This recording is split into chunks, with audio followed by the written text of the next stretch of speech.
Te alabamos en esta mañana, Padre, porque solamente tú eres digno de toda gloria, de toda honra y de toda adoración.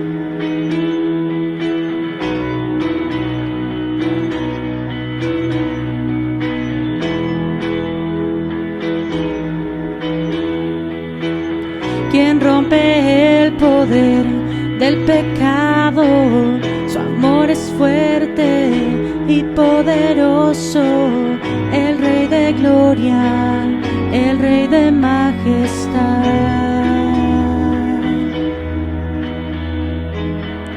Conmueve al mundo con su estruendo y nos asombra con maravillas, el Rey de gloria, el Rey de majestad. Gracias sublimes, perfecto es tu amor, tomaste mi lugar, cargaste tú mi cruz, tu vida diste ahí, y ahora libre soy.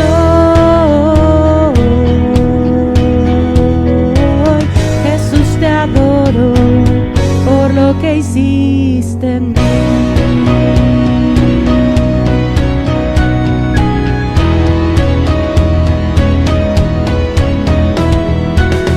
Pusiste en orden todo el caos, nos adoptaste como tus hijos, el Rey de gloria, el Rey de majestad.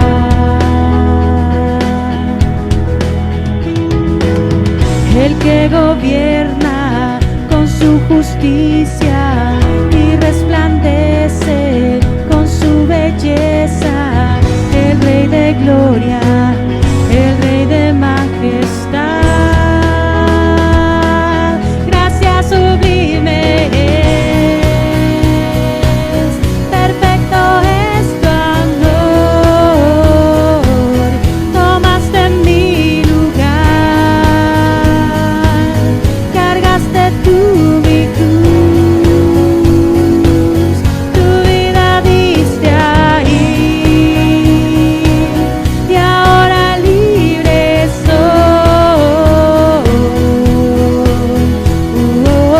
Jesús, te adoro por lo que hiciste en mí.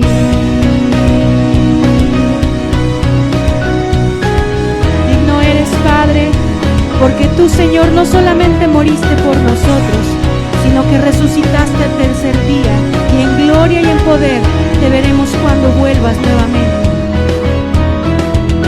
Digno es el Cordero de Dios, digno es aquel que la muerte venció, digno es el Cordero de Dios, digno es el Rey que la muerte venció, digno es el Cordero de Dios, digno es el Rey que la muerte venció, digno es el Cordero de Dios, digno es aquel que la muerte gracias sublimes,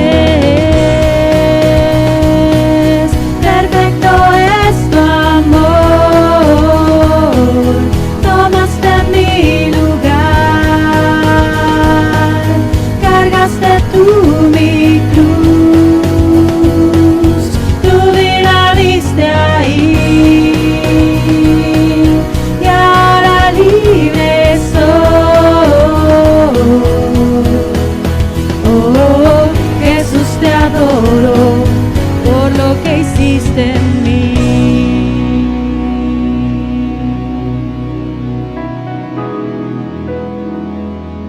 Gracias sublimes, perfecto es tu amor, tomaste mi lugar,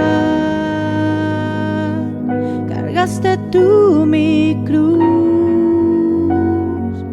tu vida diste ahí, y ahora libre soy.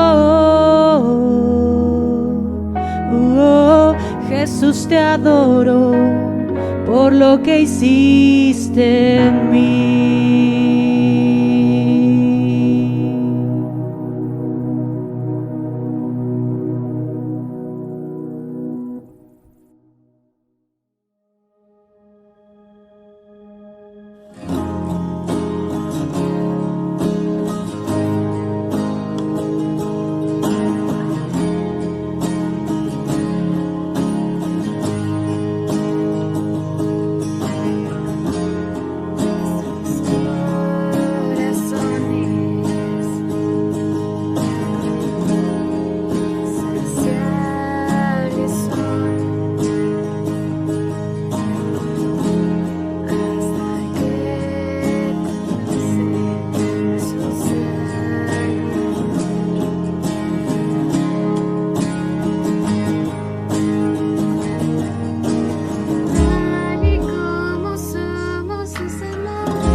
¿Qué tal, mis hermanos? Muy buenas noches. Bienvenidos al estudio de Mateo. Qué bueno que estén aquí otra vez con nosotros. Y bueno, toca el turno al capítulo de Mateo 22, por lo cual les voy a pedir que abran sus Biblias en Mateo 22 y pues vamos en esta noche a disponer nuestro corazón, nuestra mente para poder entender la palabra de Dios y su voluntad para nuestra vida. Amén. Entonces, si les parece, antes de darle lectura a Mateo 22, pues vamos a orar. Bendito Dios, en esta noche, Padre, te doy gracias porque nos das la oportunidad de estar aquí, Señor. Gracias porque en estos tiempos tú nos das el privilegio de escucharte a ti. Y solo quiero pedirte, Padre, que en esta noche seas tú quien nos hable, que quites de mí, Señor, lo que estorba para que tu palabra sea expuesta correctamente. Y que, Padre, tú redargullas el corazón de cada uno de mis hermanos que está escuchando en esta noche. Bendícenos, Padre, y nos ponemos en tus manos, Padre, en el nombre de Jesús. Amén. Bueno, mis hermanos, pues vamos a leer el capítulo 22, pero no lo vamos a leer todo. El día de hoy quisiera enfocarme en parte de este pasaje nada más, eh, que sería del versículo 34 al versículo 40. Quiero hacerlo así porque la verdad que aquí se va a exponer es muy importante y el día de hoy yo quiero que contestemos esta pregunta. Alguien una vez me decía, ¿qué es lo más importante de todo esto? O sea, ¿por qué ser cristiano? ¿Por qué ir a la iglesia? ¿Por qué no pecar? ¿Por qué hacer tantas cosas en mi vida para cambiar, para ser diferente, para seguir a Dios? ¿Cuál es la parte medular de todo esto? Y en este versículo, hermanos, en este pasaje lo vamos a encontrar esa respuesta. Porque a veces pensamos que ser cristiano tiene que ver con dogmas, con pensamientos, filosofías, y no. Ser cristiano, en la palabra en sí, habla, cristiano significa un pequeño Cristo, hace alusión a una imagen tallada de alguien de manera pequeña. Bueno, esto en Antioquía fue una forma en la que la gente se burló de los cristianos, pero de ahí se quedó, digamos, el apodo.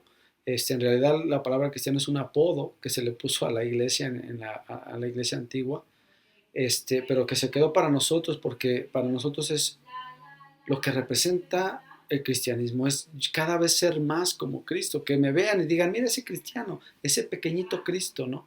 O sea, que me parezca tanto a Él que la gente puede identificar a Cristo a través de mi vida. Eso es lo que significa. Entonces, aquí vamos a encontrar algo bien importante que Jesús nos va a dejar en claro.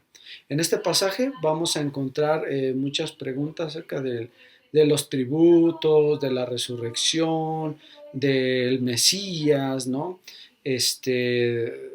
Preguntas que si David, que si este, quién era el hijo de Dios, etcétera, ¿no? Eh, Porque a ellos les pasaba como a nosotros. Nosotros nos la pasamos pensando en cosas que no son importantes, que si danzamos, que si tocamos batería en la iglesia, que si damos una predicación en 3 puntos, que si el culto debe tener un orden así, o que si nos debemos caer en la iglesia, o que si debemos saltar, que si debemos danzar, levantar las manos, o aplaudir o no aplaudir. Y son cosas tan superficiales, tan inútiles, que han desviado a muchas iglesias a concentrarse en cosas que no son las importantes. Por eso la Biblia no habla de eso. La Biblia no toca esos temas. Rara vez toca algún tema de esos y eso en situaciones muy específicas. Entonces el día de hoy vamos a ver de qué se trata ser cristiano. El día de hoy es cuál es la parte medular de todo esto, por qué hacemos todo esto estas son estas preguntas las que nos pueden enfocar en lo que nosotros debemos hacer como cristianos, ¿sí? Este es el verdadero llamado a lo que Dios nos quiere llevar.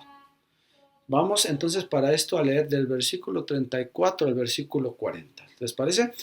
Mateo 22, del 34 al 40. Y dice la palabra del Señor así. Entonces los fariseos, oyendo que había hecho callar a los saduceos, se juntaron a una. Y uno de ellos, intérprete de la ley, preguntó por tentarle, diciendo, Maestro, ¿cuál es el gran mandamiento en la ley? Jesús le dijo, amarás al Señor tu Dios con todo tu corazón, con toda tu alma y con toda tu mente. Este es el primero y grande mandamiento. Y el segundo es semejante. Amarás a tu prójimo como a ti mismo. De estos dos mandamientos depende toda la ley y los profetas. Perfecto. Vamos entonces paso a paso. Vamos a analizar estos versículos. Vamos a hacerlo de una manera breve y lo más sencilla que se pueda. Aunque saben que a mí me cuesta trabajo tanto lo breve como lo sencillo. Entonces les pido me tengan paciencia. ¿Sale? Entonces vamos a verlo. Versículo 34. Dice: entonces los fariseos, oyendo que habían hecho callar a los saduceos, se juntaron a una. Ahora, fariseos y saduceos, ¿quiénes son? Fariseos un grupo de religiosos, saduceos otro grupo de religiosos, vamos a entenderlo así, simple. Pero tenían una gran diferencia entre ellos. Los fariseos creían en la resurrección y los saduceos que no creían en la resurrección, entendiendo que la resurrección es que hay una vida después de esta. ¿Okay? Es algo importante que nosotros debemos también entender. Nosotros como cristianos creemos en la resurrección, creemos que un día, aunque este cuerpo un día, como decía un amigo en el trabajo, siempre decía, algún día vamos a entregar el equipo. Después de esta vida nos queda otra vida que es eterna. Creemos en eso por muchas situaciones, la Biblia nos habla de esto, Jesucristo dijo, lo prometió, etcétera, ¿no? Entonces, pero esta era una gran diferencia entre estos dos grupos religiosos. Entonces Jesús pelea con los saduceos que no creían en la resurrección en la parte de arriba de este pasaje, y pues se los pone, pero, o sea, teológicamente les puso una, como decimos aquí en México, una revolcada, ¿no? Entonces esto a los fariseos, pues uno pensaría de, se ganó a los fariseos, ¿no? Pero no, muy al contrario, esto despierta celos en ellos porque algo que ellos no habían podido hacer en mucho tiempo, en muchos años, Jesús lo hace en un instante, ¿no? Entonces dice aquí el versículo 34 y vamos a empezar. Dice que se juntaron a una. ¿Qué quiere decir esto? Que se organizaron y dice, oye, fulanito, vente para acá porque ya se puso bueno esto, necesitamos que nos ayudes porque tenemos que echarle un montón a Jesús, ¿no? Entonces ahí se empiezan a juntar los fariseos, porque pues ahora sí, como decimos también, para echarle un montón porque está rudo, ¿no? Y entonces dice aquí el versículo 35, y uno de ellos, intérprete de la ley, preguntó por tentarle diciendo, ok, vamos a analizar lo que está diciendo aquí. Uno de ellos, ¿uno de quiénes? De los fariseos. Bueno, pero ¿qué función tenía este fariseo? Este fariseo era un intérprete de la ley. ¿Qué hacían los intérpretes de la ley? Pues prácticamente eso, o sea, clasificaban las leyes, les daban orden, les daban una interpretación para el pueblo, y de aquí el problema de la corrupción que vivían en ese momento, ¿verdad? Porque pues era como ahora, cada quien interpreta la palabra de Dios como quiere, cuando quiere y como le acomoda y como le gusta.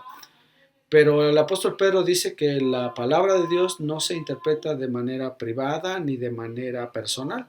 La palabra de Dios se interpreta tal cual es para todos. ¿Qué significa? Que si Dios dice esto es pecado, pues es pecado. No es, no, yo creo que aquí, pues, al final, pues Dios es bien bueno y a todos nos va a perdonar porque pues todos somos hijos de Dios. No, la Biblia dice que los hijos de Dios solo son aquellos que le han recibido. ¿Sí? Juan 1, ¿ok? Entonces, no todos somos hijos de Dios, todos somos creación de Dios, sí, no todos somos hijos de Dios, ¿ok? Entonces, no es mala onda mía, ni de la iglesia, ni de nadie, es así Dios lo dice, ¿ok? Entonces, este intérprete de la ley, pues tenía ese problema, él interpretaba las cosas a su conveniencia y las quería entender como él las quería entender. Entonces, como ellos se dedicaban a ver, este mandamiento es más importante, que este no es tan importante, este es como para los de afuera, los que no son como nosotros, ¿no? Y estos eran caracterizados por ser así, muy déspotas, muy clasicistas, etcétera, ¿no? Entonces, de todo su conocimiento, él levanta esta pregunta y le dice, versículo 36, Maestro, ¿cuál es el gran mandamiento en la ley? Ahora, fíjate, todo su conocimiento, cuando tú no tienes el corazón correcto, todo lo que tú crees saber lo vas a usar para mal. Aún la palabra de Dios. La historia da testimonio de esto. En el nombre de Dios se asesinó gente, niños. familias.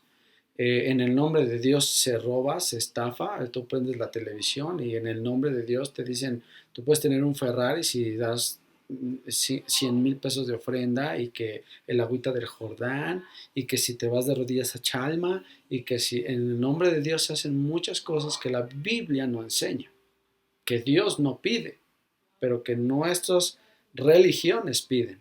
Ahora, entiéndase que la religión no es sinónimo de Dios, ¿ok? Y esto le pasaba a los fariseos.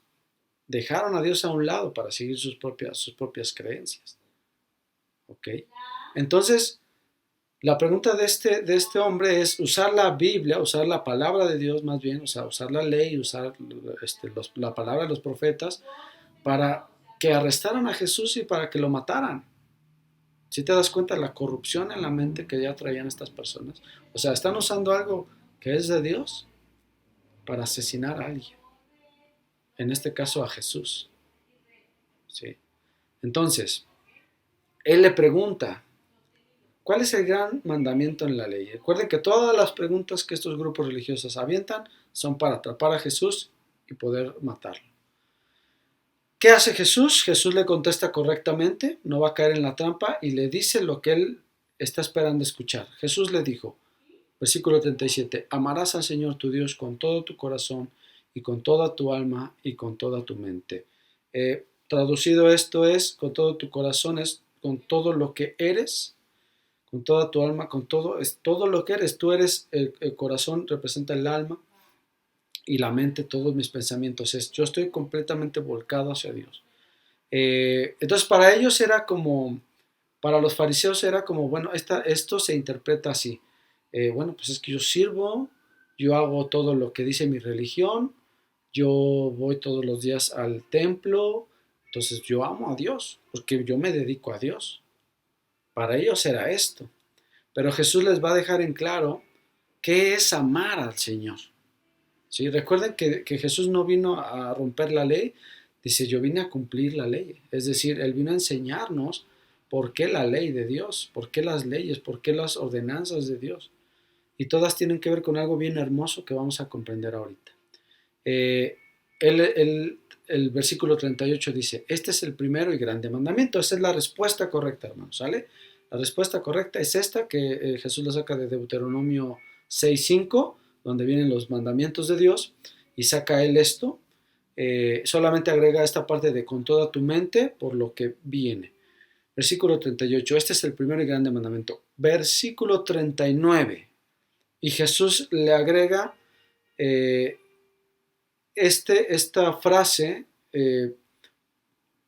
que no complementa, sino más bien confirma el primer y más grande mandamiento. ¿Cuál es esto? Amarás a tu prójimo como a tú mismo. Y el segundo que mandamiento es semejante. Amarás a tu prójimo como a ti mismo. Ok, pregunta simple. ¿Cómo demuestro yo que amo a Dios? Amando a mi prójimo. Así es como la Biblia me enseña. En la carta de Juan, Juan escribe que el que no ama a su prójimo no puede decir que ama a Dios, porque Dios es amor. ¿Sí? Entonces, es ilógico que yo diga, es que yo amo a Dios. Una vez escuché esto de una esposa de un pastor que nos decía a mi esposa y a mí, yo solo sirvo a Dios, yo no tengo por qué servirle a mi esposo, y su esposo era pastor. No entendemos la palabra de Dios, no entendemos lo que Dios está hablándonos. Si yo amo a Dios, entonces debo amar a mi prójimo. En este caso, pues como parejas, como matrimonios, yo debo amar a mi esposa, lo merezca o no, y ella me debe amar a mí, lo merezca o no. Parece como que, qué conchudo es eso, pastor, ¿no? O sea, pues qué fácil, ¿no? No, porque aquí se trata de mí en el sentido de mi responsabilidad, no de la responsabilidad del otro. Cada uno dará cuentas de sí mismo, ¿ok? Yo como esposo daré cuentas al Señor de cómo fui como esposo, y mi esposa dará cuentas de cómo fue como esposa, ¿sí? Entonces yo tengo que hacer lo que me toca hacer y lo demás se lo dejo al Señor. Entonces, esto es lo que Jesús hace. Bueno, tú vienes a mí a cuestionarme si soy más o soy menos que tú. Pero yo te quiero decir que tú eres mentiroso. Dices que conoces la ley, pero no la vives. Esto es lo que Jesús está demostrando. Y esto lo está haciendo en frente de la gente.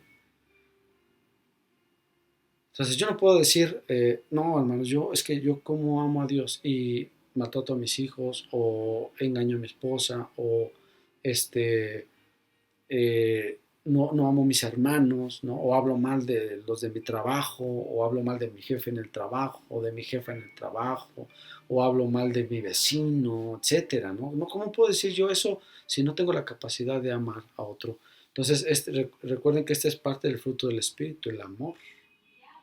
El amor es parte del fruto del Espíritu, es lo que Dios forma en mi corazón, ¿sí? Entonces Jesús lo que hace es decir, bueno, sí, tú conoces mucha palabra, tú sabes, eres muy buen religioso, pero no vives la voluntad de Dios, pero no sabes, no conoces a Dios realmente.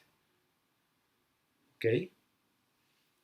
Hermanos, lo voy a decir así, muy claro, es si tú no impactas tu entorno, si tú no impactas a tu familia en amor, en ejemplo, debes ponerte a pensar si realmente amas a Dios, si realmente estás obedeciendo a Dios. ¿Sí? Esto es importantísimo.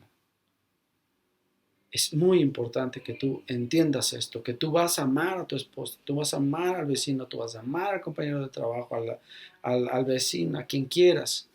No porque lo merezca, sino porque Dios nos lo enseña así y Él nos amó primero. En esto consiste el amor, que no en que nosotros lo amamos, sino en que Dios nos amó primero. Amén. Entonces, expone esto a Jesús muy fácil. Amarás a tu prójimo como a ti mismo. Esto corrobora el primer y más grande mandamiento. Termina diciendo Jesús, de estos dos mandamientos depende toda la ley y los profetas. Bien, la ley, hermanos, pues cuando decimos la ley, pues luego nos viene a la mente los 10 mandamientos, ¿no? Ciertamente son los 10 mandamientos, son la parte medular de toda la ley, pero bueno, junto con eso surgieron muchas leyes. Ahora yo te quiero decir que para los tiempos de Jesús existían más de 600 reglas o leyes que los escribas habían creado para que el pueblo viviera bajo ese régimen. Ahora, ¿quién lo hizo? ¿Dios? No, lo hicieron ellos. Por eso era tan pesado vivir en la religión en ese momento para ellos, porque habían formado una religión con Dios y no una relación con Dios. Y yo aquí quiero llevarte primero, ¿cuál es el propósito de la ley? Para entender la ley de Dios, porque nos suena a ley y luego pensamos en no, esto no, esto no. La ley de Dios no es simplemente prohibiciones, no son prohibiciones por prohibir. ¿Para qué sirve la ley en nuestra sociedad? Y esto es un principio que viene desde Dios, ¿eh? ¿Para qué sirve la ley en nuestra propiedad? Bueno, la ley en nuestra sociedad sirve para regular y garantizar el bienestar y las relaciones entre las personas. ¿Sí? Si no hubiera leyes, bueno, yo podría maltratar a cualquiera, robarle lo que quisiera al vecino, etc. Entonces las leyes existen para protegernos y tener bienestar. ¿Sí? Lo mismo sucede de manera espiritual. Cuando tú escuchas en una prédica, es que Dios pide esto, Dios te dice que tú tienes que dejar esto, que tú tienes que amarlo, que tú tienes que esto. Son reglas, son leyes que nos ayudan para nuestro bienestar espiritual. Y cuando mi espíritu está bien, entonces mi cuerpo está bien, mi corazón está sano, mi salud está bien.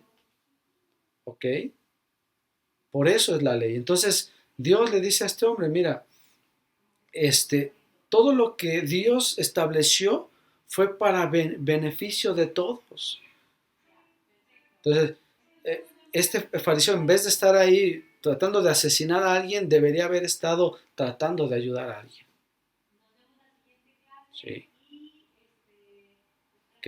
Entonces, dice, también en esto es los profetas, la palabra de Dios, todo lo que está escrito, las prédicas que tú escuchas, todo tiene el propósito de traer bendición a tu vida. No mía, yo no soy el que bendice así, toco y sana. No, no, no, no, es bendición de Dios. Dios, ¿sí? Por eso Jesús le dice, mira, para que tú realmente demuestres que amas a Dios, tienes que amar a tu prójimo. ¿Quién es el prójimo? El que está cercano a mí y que necesita de mí. Eso es lo que significa la palabra prójimo en la Biblia. La palabra prójimo es el próximo, el cercano a mí. De hecho, una de las formas en las que se utiliza esta palabra tiene que ver con compañero, alguien que está conmigo en el camino. Ahora, ¿quién está contigo en el camino? ¿Quién está contigo en esta vida? Bueno, pues en primer lugar mi pareja, mi familia, mis hijos, mis padres, mis primos, etcétera, etcétera. En segundo lugar, mis vecinos. Cuando salgo a la calle y veo una necesidad, ese es mi prójimo, aquel que tiene esa necesidad. ¿Sí? Lucas 10, para que lo lean y puedan entender un poquito mejor qué es esto del prójimo. Lucas 10, Jesús narra la historia del buen samaritano. Entonces, él cuestiona que un judío que lo asaltan, lo roban, casi lo matan, lo dieron por muerto, nadie le ayudó de su pueblo, un sacerdote, un levita, etcétera, etcétera. Fue un samaritano, un aparente enemigo del pueblo hebreo, es el que lo sana, el que lo cura, el que lo lleva, el que paga para que lo cuiden. Dice, ¿quién es su prójimo? Pues el que le ayudó. Entonces mi prójimo ahorita en este momento es, si yo volteo a mi alrededor, es quién tiene esa necesidad. Por eso oramos los lunes, por eso lo que hicimos de las despensas, hermano, porque el Señor nos llama a amar a nuestro prójimo. ¿Sí? Y cuando hay una necesidad aquí, ¿qué podemos hacer? Bueno, el hermano va ahorita, gloria a Dios, porque hay jóvenes en nuestra iglesia que yo voy a donar sangre para esta necesidad. Eso, a lo mejor no conocemos a la persona que necesita la donación de sangre, pero en ese momento se convirtió en el prójimo. Y uno de nuestros jóvenes tomó ese compromiso y lo va a hacer. Porque es su prójimo. Hermanos, contestando a la pregunta, ¿de qué se trata todo esto, hermanos? ¿Por qué el cambio? ¿Por qué debo ser un buen cristiano? ¿Por qué la iglesia? ¿Por qué debo ir a la iglesia? Porque esto se trata, hermanos, de ser transformados para amar a nuestro prójimo, así como Cristo nos amó a nosotros. Sí. Juan 3:16 dice, de tal manera amó Dios al mundo que dio a su Hijo unigénito. Él dio, Dios dio, no Dios esperó a recibir. Y a veces el cristiano solamente quiere recibir. Que me vengan a ver, que me hablen, que oren por mí, que me ayuden, que me den, que esto. No, eso no se trata de eso el cristianismo. Cuando eres un cristiano inmaduro, es natural que lo entiendas así porque, bueno, eres bebé espiritual. Pero si ya tienes 2 años, 3 años en el Evangelio, tú ya deberías ser un cristiano con mayor madurez y entender que el cristianismo no se trata de recibir, se trata de dar. Porque Jesús dijo, más bienaventurado es dar que recibir. ¿Sí? Entonces, hermanos, yo les invito que dejemos de pensar en nosotros y que empecemos a pensar en los demás. Porque por este problema no se solucionan las situaciones en mi hogar, en mi trabajo, porque es que no, a mí me la hicieron, no, es que a mí me lastimaron, no, es que a mí, no, hermano, perdona. Porque si amas a Dios, entonces el amor tiene que ver con perdón también. Pero esto, el beneficiado eres tú. Entonces, acabemos ya, hermanos, con esta práctica que se lleva a las iglesias donde todo es recibir. Y por eso las iglesias donde están, las iglesias llenas son las iglesias donde se les promete que todo se les va a dar. Y las iglesias que batallan son las iglesias que enseñan que la palabra de Dios dice que Dios nos mandó a dar.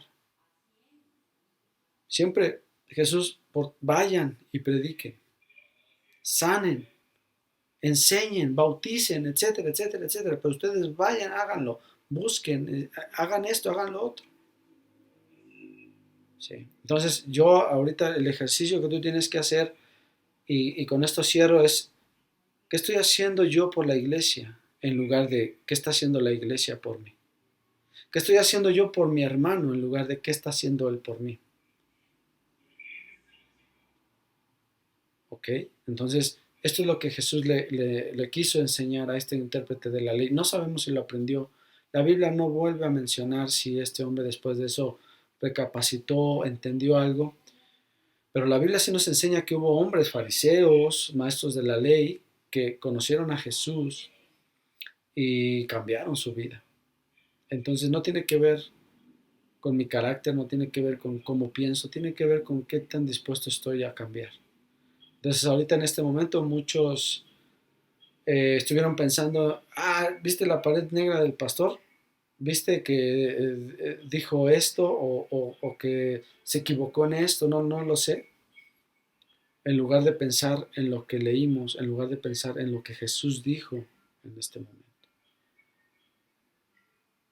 Ok, hermanos, entonces espero ser muy claro. Me disculpo si soy fuerte en algunas cosas que pueda decir. No es mi intención, es lo que la palabra de Dios enseña. Les amo. Para mí me confrontó también en muchas cosas mientras lo leía. Yo sí me enojé con Dios. Entonces, por si tú te enojas conmigo, pues yo también me enojé primero con Dios. Pero es realidad, es verdad. O sea, debemos dejar de ser egoístas y amar a los demás en vez de amarme tanto a mí mismo. Ya déjate de lamentar de lo que te pasó, lo que te hicieron, porque hay gente que le encanta y puede vivir tantos años lamentándose y autocompadeciéndose y se pierden la bendición del Señor. Ya, deja atrás lo que pasó, porque el Señor tiene grandes promesas para ti, quiere que vivas grandes cosas, que disfrutes muchas cosas, amén. Entonces, hermanos, vamos a orar, y dejemos que el Señor sea el que pues siembre esta semilla en nuestro corazón, seamos esa buena tierra, amén. Padre, gracias te damos por tu palabra, gracias por confrontarnos, gracias por enseñarnos. Gracias, Señor, porque pues a mí es al primero el que me llega la pedrada, Señor, al enseñar esto, pues yo tengo que vivirlo. Entonces, Padre, yo te pido perdón si en algo te he fallado con respecto a estos temas. Y también te pido, Señor, que nos enseñes como iglesia a dejar de ser egoístas y a pensar en los demás, a ser humildes los unos con los otros, a apoyarnos los unos con los otros, Señor, y que tú pongas en el corazón de cada uno de mis hermanos y en el mío, Señor, tu voluntad. Lo que podamos hacer, Señor, muéstranoslo. Ayúdanos a tener un corazón limpio para ayudar, un corazón sincero, para ministrar a los demás, Señor, para enseñarle a los demás, y no un corazón arrogante como el de este hombre que narra tu palabra, Señor. Que no usemos, Señor, lo bueno que nos has dado para ponernos por encima de los demás, sino al contrario, Señor, que podamos ser un solo cuerpo, como lo dice tu palabra, Señor. Porque también dice tu palabra que sin amor no somos nada, Señor. Somos solamente un metal que retumba, solamente somos, Señor, algo que hace ruido y no hacemos nada más que eso, Señor. Ayúdanos, Señor, a vivir un cristianismo auténtico, un cristianismo basado no en un dogma o en una denominación, porque en tu Biblia no hablas de denominaciones, pero tu palabra sí habla del amor al prójimo, tu palabra sí habla que, Señor, tú debes ser el primer lugar en nuestra vida. De eso sí habla, Señor. Y a veces es lo último que hacemos. Padre, perdónanos, perdona nuestros pecados, Señor. Y también, Padre, en esta noche yo quiero poner en tus manos a quienes escuchan esta palabra, Señor.